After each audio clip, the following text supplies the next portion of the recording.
Oh, hello. I didn't see you there.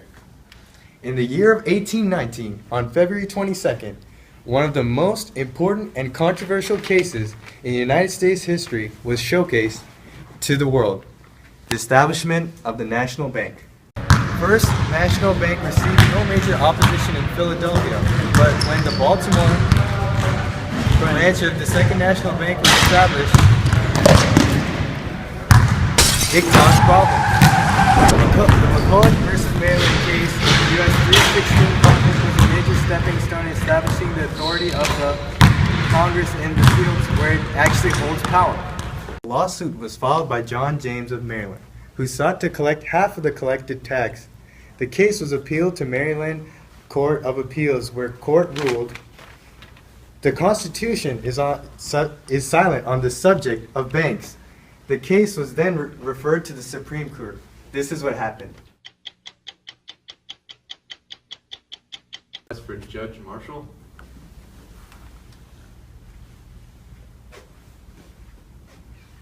Good evening, gentlemen. Good evening. Take a seat.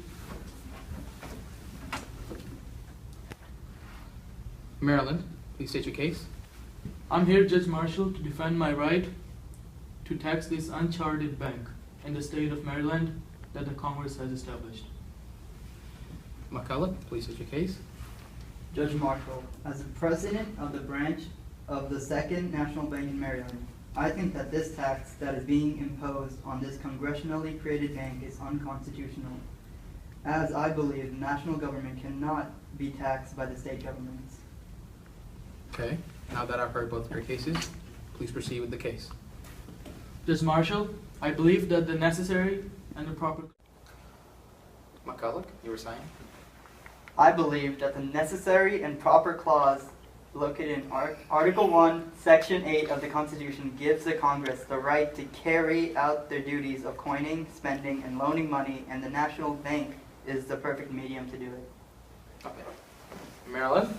We, the state of Maryland, sought to limit the power of the federal government, our state's rights. The Constitution does not appropriate the building of the bank by the federal government. Okay. McCulloch? But the necessary and proper clause makes it appropriate for the federal government to legitimately establish its branches in the states. And for the proper development of the union's economy, we clearly need the bank. Maryland. The bank undermines the authority of the people to be ruled justly. The paper money weakens our economy. The bank monopolizes the domestic and the foreign trade. The bank also loans cheaper money to the people, which bounds us to the federal government, and that is not good for our sovereignty. We are the free people, we are the government. Thus the poor masses are crushed under the weight. McCulloch? It is rightly true that the federal government possesses limited powers, but in circumstances where the federal government truly holds power, it is authoritative and fully able to exercise those powers. On consideration whereof, it is the opinion of this court that the act of legislature of Maryland is contradictory to the Constitution of the United States and void. And therefore, that the said Court of Appeals of the State of Maryland erred in affirming the judgment of the Baltimore County Court, in which judgment was rendered against James W. McCulloch,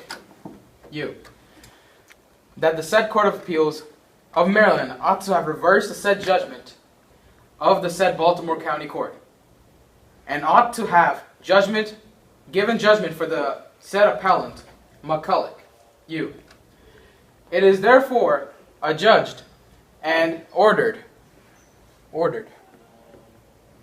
that the said judgment of the said Court of Appeals of the State of Maryland in the case be, and the same hereby is reversed and annulled, and this court proceeding to render such judgment as the said Court of Appeals should have rendered. It is further adjudged and ordered that the judgment of the said Baltimore County Court be reversed and annulled, and the judgment be entered in the said Baltimore County Court. For the said James McCulloch, Case dismissed. Yes.